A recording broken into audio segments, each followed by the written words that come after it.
안녕하십니까, 사일남 송선생입니다. 오늘의 사연 바로 시작하겠습니다. 오늘의 첫 번째 사연입니다. 명절 준비를 위해서 피임약이라도 먹었어야 한다고 화내는 정신나간 남편. 작년 10월에 결혼하고 이번이 첫 명절인 새댁입니다. 지난달 크리스마스가 낀 주말에 생리가 터졌었습니다. 생리통이 워낙 심해서 타이레놀로도 진정이 안 되는 터라 그 주말도 하루종일 집안을 굴러다녔습니다.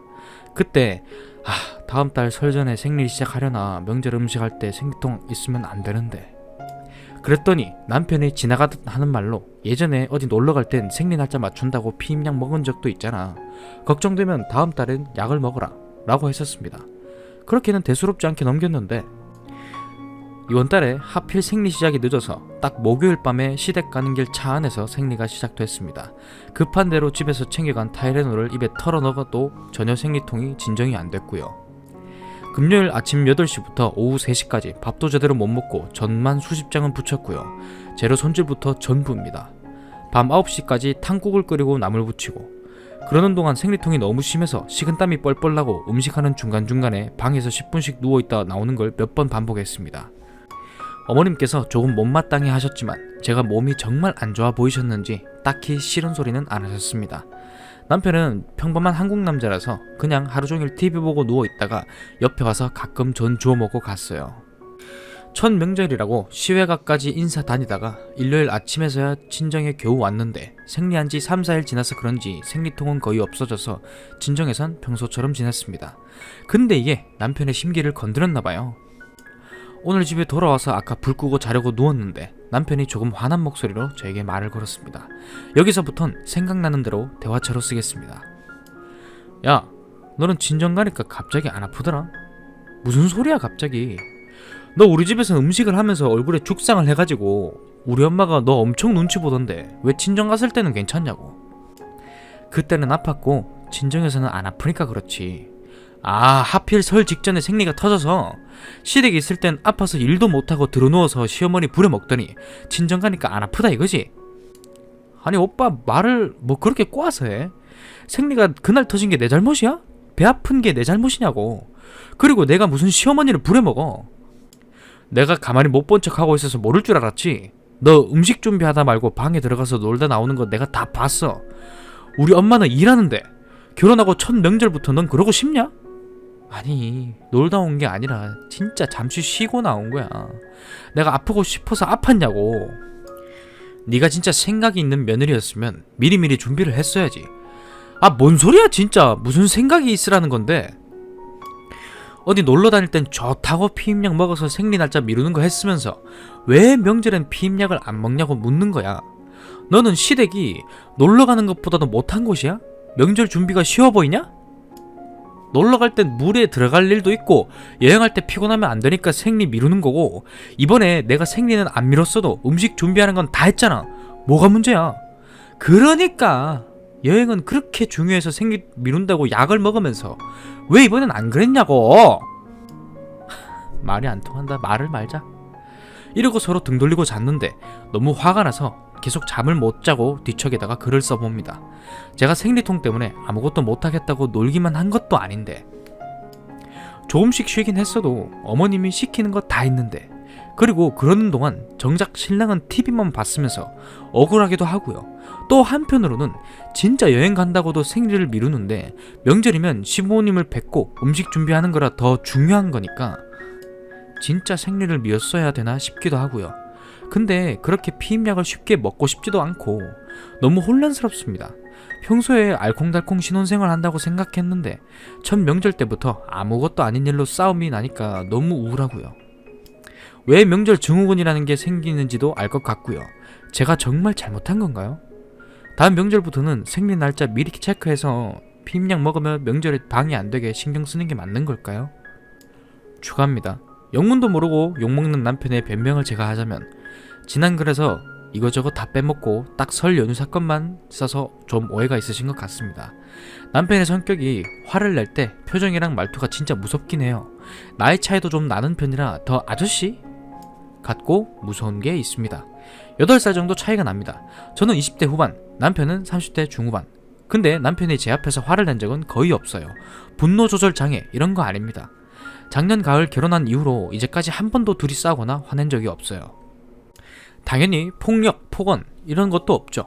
제가 뭐 남편에게 잡혀 산다 맞고 사는 거 아니냐 하고 걱정하시는 댓글이 보여서 제가 조금 변명을 해봤습니다. 제가 이 글이 퍼지는 게 걱정이 되었던 건 혹시라도 남편이 알게 되었을 경우에 왜 부부 사이의 일을 인터넷에 올리냐 라는 핑곗거리를 남편이 갖다 붙이면서 저와 남편이 싸운 이유 그 자체에 집중하지 못하고 일방적으로 제가 남편에게 불리해질까봐였어요. 그런데 남편이 아직 모르는 것 같습니다. 이건 다행이네요. 그리고 하나만 더 남편의 변명을 하자면 시댁에서 남편이 누워만 있는데 왜 종년처럼 말도 못하고 이랬냐, 독박가사 독박류가 확정이다 이런 댓글이 많아서 변명을 좀 하자면요. 신혼여행을 다녀와서 첫인사를 갔을 때 다같이 식사하고 나서 설거지를 남편이랑 저랑 같이 했습니다. 제가 퐁퐁을 하면 남편이 헹궈서 개수대에 올리고 그랬는데 시어머니가 저희 옆으로 오셔서는 땡땡아 이제 너도 결혼을 했으니까 네 집 가서는 설거지 할 거 아니냐, 그러니 여기 와서는 땡땡이는 설거지 하지 마라, 엄마가 가슴이 아프다 라고 하셨습니다. 그땐 이미 손에 거품 묻어있고 하니까 둘이서 마무리하긴 했는데 그 이후로 시댁 방문할 땐 그냥 제가 다 합니다. 음식이며 설거지며. 그러기로 암묵적으로 합의가 됐어요. 대신 집에서는 서로 적당히 나눠서 하고 있습니다. 다행히 퇴근이 제가 조금 더 빨라서 저녁 준비는 제가 하고요. 먹고 나서 설거지는 남편이 담당하고 있습니다. 아침 식사는 둘 다 안 먹고 나가니까 상관이 없고 그 외에 빨래 청소 같은 집안일은 주말에 몰아서 하는데 남편이랑 그럭저럭 나눠서 하고 있습니다. 남편이 20대 때부터 쭉 서울에서 혼자 자취했기 때문에 집안일에 능숙한 편입니다. 그러나 독박가사 이런 걱정해주신 분들 걱정 놓으셔도 될 것 같습니다. 얼굴도 모르는 남인데 같이 분노해주시고 걱정을 해주시니 정말 힘이 됐습니다. 다시 한번 감사드립니다. 아무튼 후기를 올려보겠습니다. 막 속 시원한 사이다까지는 아니지만 그럭저럭 화해를 했어요. 사실 이번이 결혼 후에 첫 냉정리였습니다. 그전까진 작게 뭐 투닥투닥 해도 잠들기 전에 다 풀고 그랬는데 이번엔 자기 직전에 싸운 거라 풀 시간도 없었고 다음날도 그냥 서로 말 안 하고 지나갔고 이걸 어떻게 풀지, 내가 할 말은 어떻게 전달해야 할지 이런 것들 말이죠. 낮 시간에도 머릿속에서 떠나지 않아서 근무 시간에 집중도 제대로 못하고 댓글을 계속 읽어보면서 아 이렇게 말해야 했구나 하고 배운 것도 있습니다. 그런데 뭐라고 말을 꺼내야 좋을까 고민하고 있었거든요. 그리고 친정에 도움 요청해보라는 조언도 있어서 낮에 엄마랑 잠시 통화를 했는데 또 저희 엄마는 대수롭지 않게 그랬니? 그래도 네 할 일은 먼저 해야 너도 할 말이 있는 거야 정도로만 반응을 하셔서 친정엄마 찬스는 없었습니다. 어제 남편이 퇴근 전에 저한테 카톡을 보내서 치킨을 시켜 먹을 거니까 저녁밥을 따로 준비 안 해도 된다 라고 했습니다. 그래서 아 화해하려고 자리를 만드나 보다 생각했습니다. 남편이랑 치킨 배달이 거의 비슷한 시간에 와서 치킨과 맥주를 함께 마시며 이야기를 천천히 오래 했습니다. 그래서 모든 대화가 다 생각나진 않네요. 간단히 요점만 적어보겠습니다. 순순히 내 입장에선 여행 간다고도 먹는 피임약인데 며느리로서 첫 명절에 생리 예정이었으면서도 피임약을 먹지 않고 아프다고 일도 잘 안 하는 모습이 서운했다. 하지만 내가 서운한 점 자체는 잘 생각해보고 고쳐졌으면 좋겠다. 며칠 전에도 말했지만 여행 때도 무조건 피임약 먹는 게 아니다. 물에 들어갈 일이 있다거나 하는 불가피한 상황에 어쩔 수 없이 먹은 거고 그것도 내 인생 통틀어서 딱 2번 먹었다. 피임약이 호르몬을 인위적으로 조절하는 거라 자주 먹어서 좋을 게 없다. 대신 생리를 하더라도 명절에 내가 할 일은 문제없이 다 할 테니까 그거 가지고 뭐라 하지는 말았으면 좋겠다. 그게 내가 하고 싶은 말이다. 명절에 며느리로서 할 일을 제대로 했으면 뭐가 문제겠냐. 너가 방에 들락날락 할 때마다 우리 엄마 표정이 확 굳는 게 눈에 보였다. 너는 설마 눈치를 못 챘냐. 너랑 우리 엄마는 며느리와 시어머니의 관계이다. 시어머니한테서 며느리가 찍혀서 좋을 게 하나도 없다. 내가 조금씩 쉬기는 했어도 내 할 일을 안 하진 않았다. 어머님이 시킨 건 요리며 뭐며 다 했다. 그리고 어머님의 표정이 굳으셨는진 몰라도 나한테 대놓고 말씀하신 것도 아닌데 오빠가 나한테 그렇게까지 하는 것도 좀 이해가 안 간다. 독심술이라도 쓰냐? 그리고 말이 나왔으니 말인데 다음 명절부터는 조금씩 서로 도와가면서 하는 것도 어떨까 싶다. 재료 손질은 내가 할 테니 오빠는 전 부치는 것을 해라. 방금 한 말을 다시 생각해봐라. 너는 전 굽는 게 뭐가 어렵다고 내가 못 해주겠냐. 근데 그 훅폭풍을 생각해야지. 큰 그림을 그릴 줄 알아야 된다. 내가 결혼 전에도 안 하던 전 부치는 걸 결혼 후에 갑자기 하기 시작하면 우리 엄마가 뭐라고 생각하시겠나. 네가 뒤에서 날 조종하고 바가지 긁어서 내가 전 부친다고 생각하실 거다. 그걸 우리 엄마가 가만히 보고만 있겠냐? 그리고 그것 때문에 네가 더 미움받아서 앞으로는 우리 엄마도 일 아무것도 안 하고 너 혼자 다 하라고 하면 그때 가서 후회할 거냐? 아니, 오빠가 결혼 전에 안 했던 게 이상한 거다. 어머님이 그렇게 혼자 고생하시는데 아들로서 왜 안 도왔나? 다음 추석 때부터 오빠가 전도 잘 붙이고 그러면 어머님이 우리 아들 다 컸다고 대견해 하실 수도 있다. 그거는 말장난이다. 추석 때 내가 전을 잘 붙이면 엄마는 우리 아들이 결혼하더니 돈도 버는데 집에서 요리까지 하나? 라고 마음 아파하실 거다. 차라리 전을 잘 못 붙이고 허둥지둥할 때가 너가 나서서 하겠다고 손을 걷어붙이면 보기에도 좋고 우리 엄마도 흐뭇해 하시겠지. 하여간 내가 다음 추석 때 음식하는 거 도와달라면 도와줄 수 있겠지만 후폭풍은 네가 감당해라. 나는 어머님이 그렇게까지 나오실 것 같진 않다.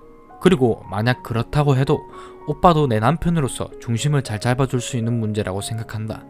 우리 땡땡이가 다른 거 많이 했으니까 전 부치는 거 정도는 저도 할 수 있어요. 뭐 이렇게 말할 수 있는 거다. 다른 날도 아니고 명절이다. 명절까지 며느리가 그러고 싶냐? 이해가 안 간다. 네 편 들어주는 거? 내가 우리 엄마 앞에서 네 편을 들면 우리 부모님이 아이고 그래 알았다 할 것 같냐? 내가 그럴수록 우리 부모님 화만 더 꾸는 거다. 너가 묵묵하게 며느리로서의 네 소임을 다하는 모습을 우리 부모님이 보기 좋아하고 흐뭇해 하실 거고 널 더 예뻐해 주실 거다. 예뻐해 주실수록 시키는 일도 줄어들지 모르고. 방금 당신이 한 말은 도저히 동의가 안 된다. 진짜 오빠랑은 대화가 안 통한다. 부부는 평등한 관계다. 자꾸 며느리 그러는데 오빠는 사위로서 우리 집에서 일해본 적이 있나? 사위 얘기가 왜 나오냐. 아주 전형적인 물타기다. 그리고 부부가 평등하단 말도 맞고 너도 나랑 평등한 사이였으면 좋겠다. 그런데 너가 어려서 그런지 몰라도 세상 물정을 모르고 자꾸 시댁에서 자기 편 들어달라 전 부쳐달라는 소리나 하는데 어떻게 평등해질 수 있겠냐. 그래 알겠다. 자꾸 논점이 흐려지는 것 같은데 오빠가 후폭풍이 어쩌고 큰 그림이 어쩌고 했지만 나는 시댁에서 내가 고생할 때 날 도와줄 수 있고 가운데에서 중심을 잘 잡아줄 수 있는 남편을 원한다.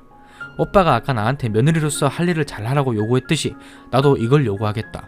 서로 요구점을 잘 들어주는 걸로 합의를 보자.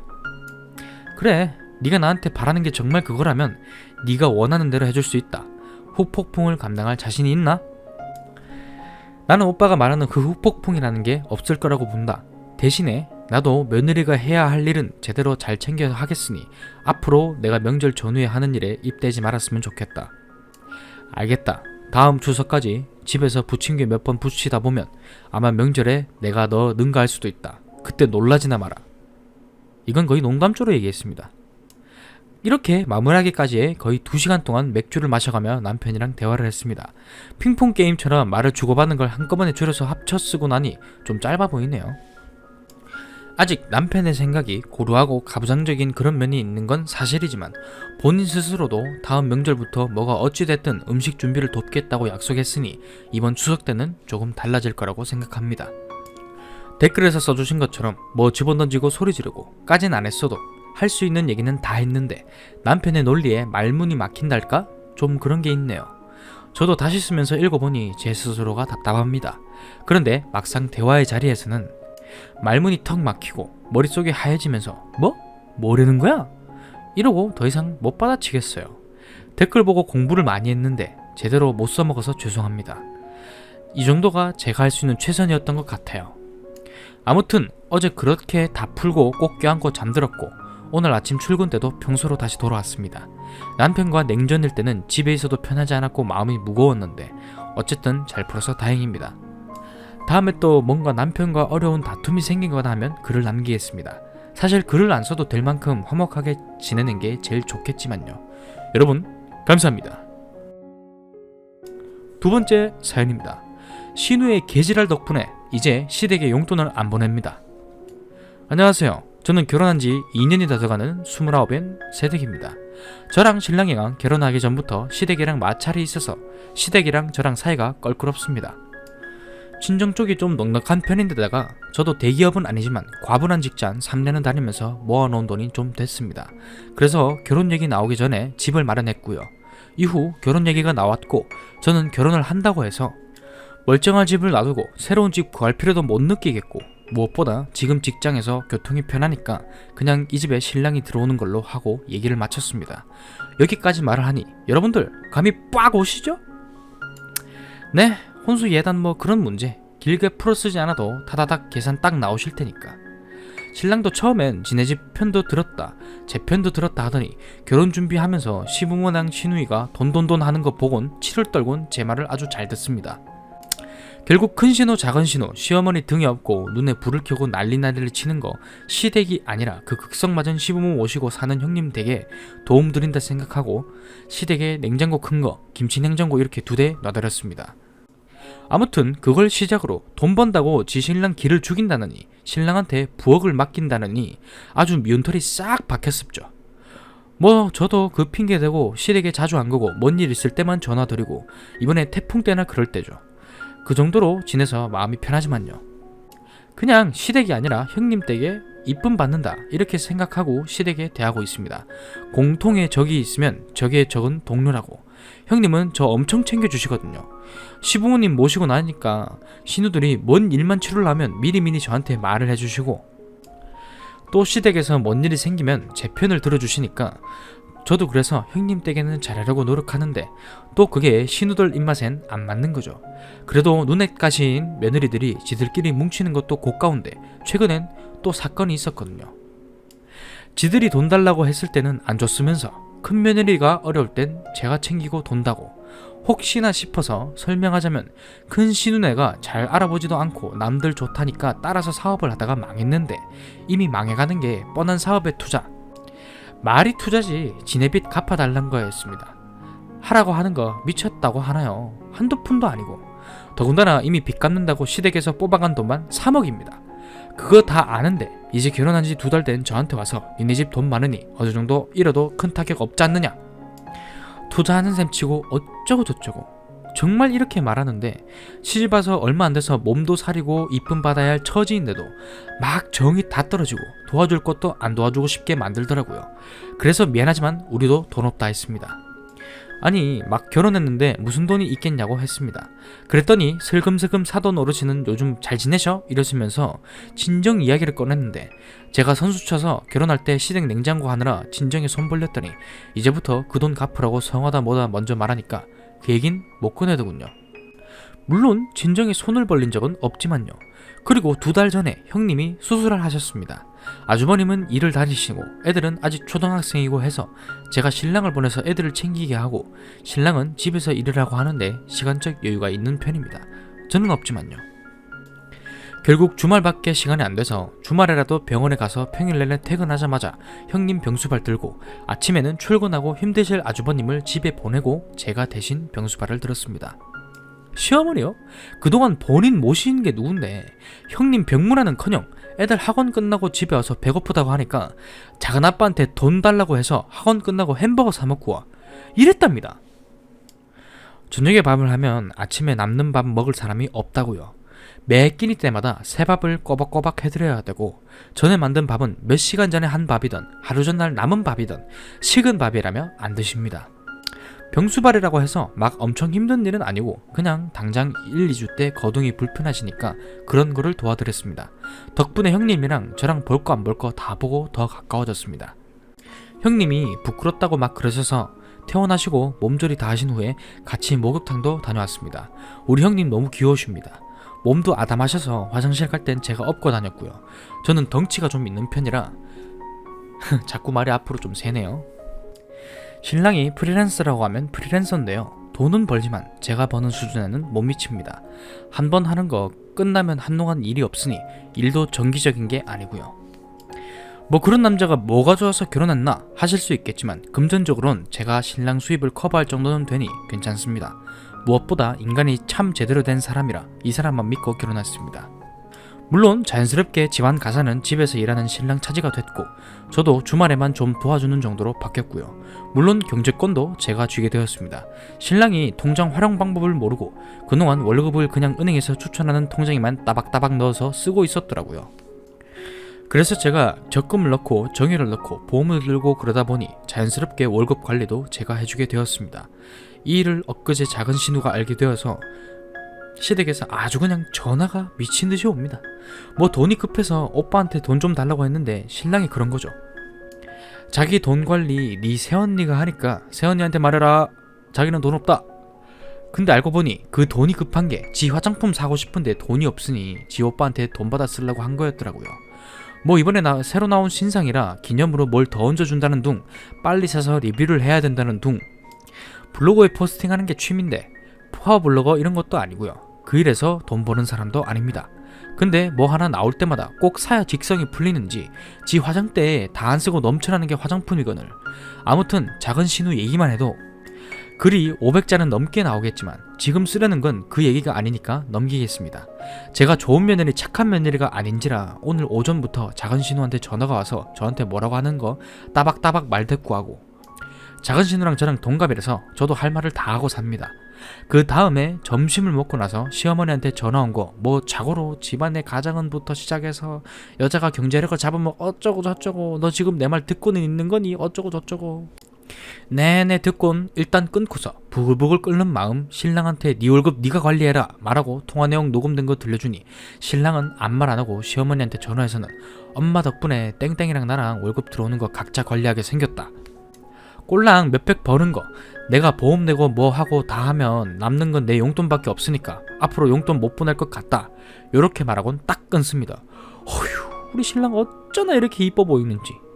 물론 돈 관리는 앞으로 계속 제가 하는 걸로 하고 앞으로는 이런 일이 없게 입단속 잘 시켰습니다.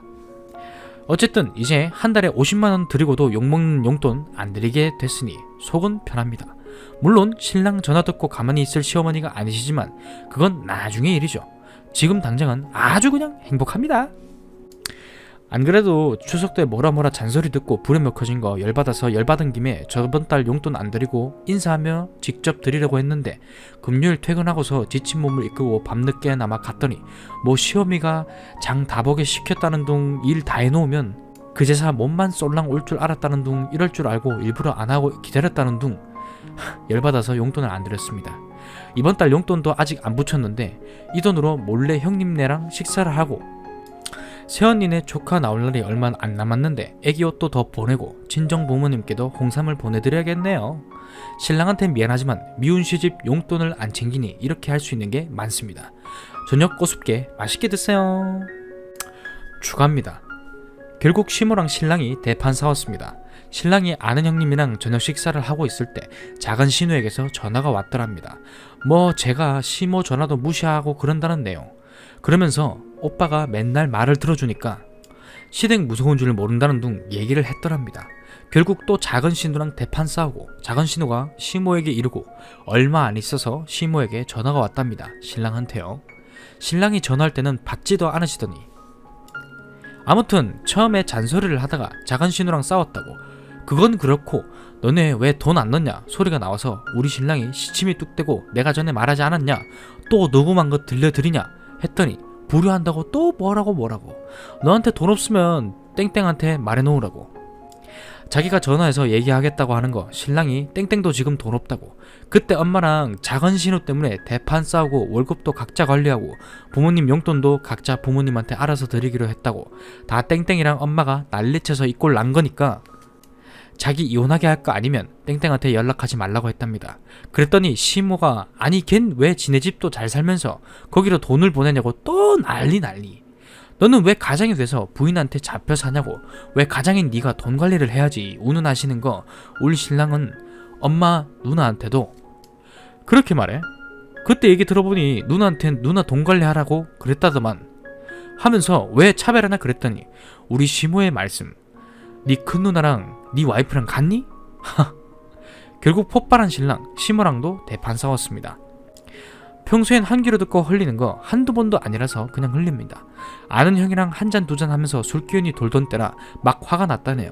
아무리 처벌받고 자랐어도 맞고 자란 것도 아니고 구박받고 자란 것도 아니라 여태껏 먹여주고 재워주고 하신 어머니인데 그렇게 어머니와 막 싸우고 그렇게 기분이 좋을 리는 없겠죠. 결국 시모 저한테는 연락이 안 오고 작은 신우 저한테 그렇게 살지 마세요 이런 식으로 카톡한 거 신랑이 알고 또 작은 신우한테 전화를 해서 제 휴대폰으로 전화하니 받더군요. 그래 여태까지 돈 궁하다 하면 한 푼 두 푼 빌려주고 우리 거 아끼면서 반 100만원씩 퍼줬더니 이런 식으로 살지 말라 그거지. 제대로 개념 챙기고 정신 차리고 손 윗사람 대하는 버릇 고치기 전까진 돈 얘긴커녕 연락도 하지 말자. 추석도 지났겠다. 내년 설까진 볼 일도 없겠네. 여태까지 빌려준 돈 목록 찍어서 보낼 테니 그 돈 갚기 전까진 연락할 생각도 하지 마라 하면서 또 작은 신우랑 왁왁 뭐 남매의 정을 끝내 뭐네. 그렇게 살벌하게 싸운 건 또 처음이라 제가 다 무서웠습니다. 신랑을 통화 끝끝내 돈 준다는 말 받아내곤 끊더니 돈돈돈 하는 사람들한텐 맞서서 돈돈돈 해야 이 사단이 안 나는 거라고 하면서 속이 다 시원하네 하는데 말은 저래도 속은 문드러지겠죠. 신랑은 결국 담배 피러 나갔다가 소주를 사오길래 같이 한잔했습니다. 취해서 울다가 지금은 또 나갔습니다. 따라서 나갈까 하다가 혼자 생각할 시간이 필요한 것 같아서 저는 글을 올립니다. 결론적으로만 보면 저는 당분간 시댁에 용돈은커녕 앞으로 자잘한 일로 시달릴 일도 없겠지만 신랑의 속술인 거 생각하면 제 마음도 좋지만은 않습니다. 참 형님과는 상의를 했어요. 안 그래도 그 사단 나고 나서 시댁에서도 한바탕 난리가 났는지 형님한테 급 연락이 왔습니다. 시모가 우리 부부 괘씸하다며 역적 내시는 걸 아주버님이 엄마 잘못했네 한 소리에서 형님한테까지 불똥이 튀었나봐요. 생활비의 문제는 우선 형님이 한사코 거절을 하셔서 우선 보류하기로 했습니다. 나중에 언젠가 이 모든 일이 마무리되고 다시 정상적인 궤도에 올랐을 때 그때 다시 얘기하려고 합니다. 깨소금 글 썼다가 복잡한 문제 들고 온 저 때문에 답답하셨을 건데 조언해주신 분들께 모두 감사드립니다. 신랑에게 판에 글 썼다고 얘기하고 다들 형님한테 돈 주는 게 좋은 것 같다고 한다고 하면서 판 주소를 보냈더니 신랑이 글을 보고는 집안 사정을 너무 다 써놓은 것 같다고 기분이 좋지는 않은가 봐요. 제가 봐도 열받아서 죄다 적어버린 것 같고 제가 너무 생각 없이 글을 썼나 봐요. 우선 저녁에 통화하고 결말은 이 글에 추가해서 꼭 적어두겠습니다. 조언해주신 분들에게 너무 감사드립니다. 궁금하실 분들 대충 요약을 하자면 저는 시댁에게 용돈을 끊겠다고 한 후에 끝난 줄 알았습니다. 근데 시모가 큰 신우 일로 돈 쓸 일이 생겼다는 사실을 형님을 통해 들었습니다. 큰 신우는 계속 사고를 쳐왔고요. 저한테 계속 전화를 하는데 저는 안 받고 있습니다. 이상입니다. 감사합니다. 세 번째 사연입니다. 남자친구가 결혼을 앞두고 헤어지자입니다. 안녕하세요. 올해 30살인 직장인 여자입니다. 원래 판은 제가 심심할 때 보는 것만 했었는데 오늘 제가 판에 직접 글을 쓰게 되네요. 서론이 길었는데 본론으로 들어가겠습니다. 저는 현 남자친구와 12년째 사귀고 있습니다. 고등학교가 실업계 남녀공학이라 자연스럽게 같은 반이 되고 같이 조를 이루면서 활동하는 게 많다 보니까 우연찮게 사귀게 된 게 언 12년이 됐네요. 실업계 고등학교를 졸업하면 보통 실업계는 취업을 먼저 보내는데 저는 공장 사무실 격리로 취업을 나갔고요. 남자친구는 집안이 좀 괜찮아서 실업계지만 공대로 진학을 했습니다. 저도 내심 대학 진학을 하고 싶었고 수능도 쳤지만 점수는 그런대로 진학이 가능했지만 저희 집안 형편상 동생도 있고 부모님도 빚이 많으셔서 제 대학 진학은 무리였습니다. 그래서 자연스레 진학을 포기하고 수능을 치르고 아는 언니 소개로 졸업 후에 취업을 나갔습니다. 근데 보통 친구들 말이 대학을 가게 되면 남자나 여자나 헤어지게 된다고 그 전에 정리를 하는 게 맞다고 해서 저는 계속 그 친구를 믿었습니다. 저에게 잘해줬고 또 저를 많이 배려하고 했으니까요. 그래서 마음 편히 계속 사귀었었고 그 친구도 저에게 의심받을 행동은 그 당시에는 일체하지 않았습니다. 그리고 우리가 23살이 되던 해에 그 친구가 군입대를 해야 되는 상황이라 기다려줄 수 있겠냐 묻더군요. 저는 생각할 여지 없이 그 친구를 믿고 있었기에 기다리겠다고 했습니다. 그리고 면회도 수십 차례 가면서 그 친구에게 정성스레 도시락과 편지도 주고 그랬습니다. 항상 설레는 마음으로 기차를 타며 그 친구를 만나는 설레임에 갔었답니다. 그 친구가 후에 말하기를 선임과 후임이 많이 부러워했다고 하더군요. 연차까지 내면서 갔는지라 회사 눈치도 보였고요. 잠시 동안 오는 휴가도 그 친구를 위해서 연차를 내면서 그 친구 옆에 있어줬고요. 사실 저도 그 긴 시간 동안 고백도 받아보고 또 혹했던 일도 있었습니다. 다만 정신 차리고 힘들게 훈련받을 그 친구를 생각하니 그러지 못하겠더라고요. 그래서 저녁 때까지 하염없이 정말 그 친구를 기다리며 지냈습니다. 그리고 전역하고 그 친구는 재학을 했고요. 근데 그 친구 부모님이 갑자기 사업이 잘 안 돼서 기숙사비, 대학 등록금, 생활비가 뚝 끊겨 그 친구도 알바를 하지만 많이 힘든 시기가 왔었습니다. 그래서 그 친구가 저에게 사정을 얘기하고 돈을 직접적으로 달라고 하지 않았어도 회사 다니면서 모은 청약 예금을 깨면서 그 친구를 지원했었습니다. 일단 사람을 살리고 보자 이 생각으로 그랬던 것 같아요. 당연히 저는 부모님께 엄청 혼났습니다. 남자에 미쳐 네 모든 것을 다 퍼준다는 소리까지 들었고요. 근데 저는 그 모든 걸 퍼줄 만큼 그 친구에게 힘이 되고 싶었습니다. 그 친구도 저에게 금전적으로 제가 힘들 때 생활비도 주고 이것저것 해줬습니다. 그래서 그 고마움에 청약 예금을 깨서 그랬던 거고요. 지금 생각하면 무모한 짓일 수 있겠지만 그 친구 그때 자살하겠다는 소리를 입버릇처럼 해서 제가 도울 일은 이것밖에 없었습니다. 그래서 무사히 대학교 졸업을 하고 그 친구도 어엿한 사회인이 돼서 좋은 직장에 취업을 했고 그 친구 부모님도 개인회생 처리를 잘 하셔서 어느 정도 회복이 되어 간다고 했습니다. 그리고 저도 계속 다니던 직장에서 주임에서 대리로 승진도 했고요. 그리고 오래 사귄 만큼 결혼도 새로 생각할 사이가 되었었기에 그 친구가 먼저 결혼 얘기를 꺼내기 시작했고요. 저도 이 친구와 결혼을 염두에 했고 좋다고 승낙하고 올해 6월 양가 부모님과 상견례도 마쳤습니다. 저희 집은 비록 비루하지만 그래도 나름 열심히 부모님 두 분이 장사를 하시면서 집도 마련하셨고 자식에게 손을 벌리거나 그러시진 않으십니다. 사치 같은 것도 없으시고 예전에 산 정장을 아직도 두 분은 입으십니다. 어머니도 그 흔한 금반지나 귀걸이도 없으시고 제가 결혼 기념일 때 사드린 진주 목걸이만 있으십니다. 그만큼 검소하게 사셨습니다. 상견례를 마치고 서로 기분 좋게 마무리를 했는데요. 근데 상견례 후부터 그 친구가 이상해졌습니다. 자주 만나서 얘기도 나누고 그랬는데 출장도 가고 피곤해하다는 이유로 저에게 좀 거리를 두는 게 느껴졌습니다.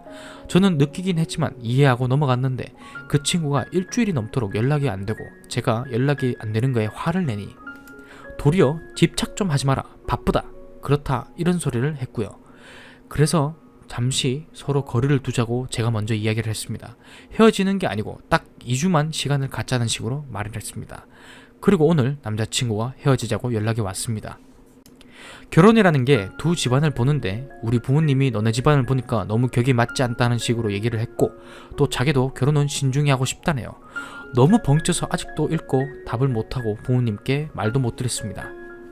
12년이란 긴 시간이 변기통에 흘러가는 물처럼 송두리째 떠내려가게 되었습니다. 진심으로 힘들고 잠도 지금 오지 않아 끄적여봅니다. 정말 헤어지기 싫고 결혼하고 싶어요. 근데 격이 많지 않다는 그 말이 가슴과 머리에서 계속 맴돕니다. 너무 상처를 깊게 받았어요. 과연 얘 생각일지 정말 그쪽 부모님이 생각일지 궁금하고요. 저 어떻게 하면 좋을까요? 너무 괴로워서 미칠 것 같습니다. 제 친구에게 조언을 얻기도 너무 쪽팔려서 말을 못하겠어요. 어떻게 하면 좋을까요? 추가합니다. 오늘 네 뜻대로 헤어지자 했습니다. 청약예금 500만원 네가 해준 거 빼고 300만 갚으라고 했고요. 지금 당장이 아니더라도 3달 안에 100씩 갚으라고 했습니다. 그 친구도 알겠노라 동의했고 안 그래도 갚을 거라고 했답니다. 댓글로 조언을 달아주신 분들 너무 감사하고 또 감사합니다. 12년이 잊기 쉬운 나날들은 절대 아니지만 그래도 서서히 극복해 나가려고 합니다. 상대방 마음을 잡으려 한 저도 어리석었나 봅니다. 더운 날 제 글을 읽으시면서 긴 조언을 남겨주셔서 정말 감사합니다. 혹시 저 같은 상황이 되신다면 저보단 현명히 대처하셨으면 좋겠어요. 다들 감사합니다. 오늘의 사연은 여기까지입니다. 재미있게 보셨다면 구독, 좋아요, 알림 설정, 댓글까지. 재미없게 보셨다면 구독, 싫어요, 알림 설정, 댓글까지. 그러면 이만 물러가겠습니다. 빠잉!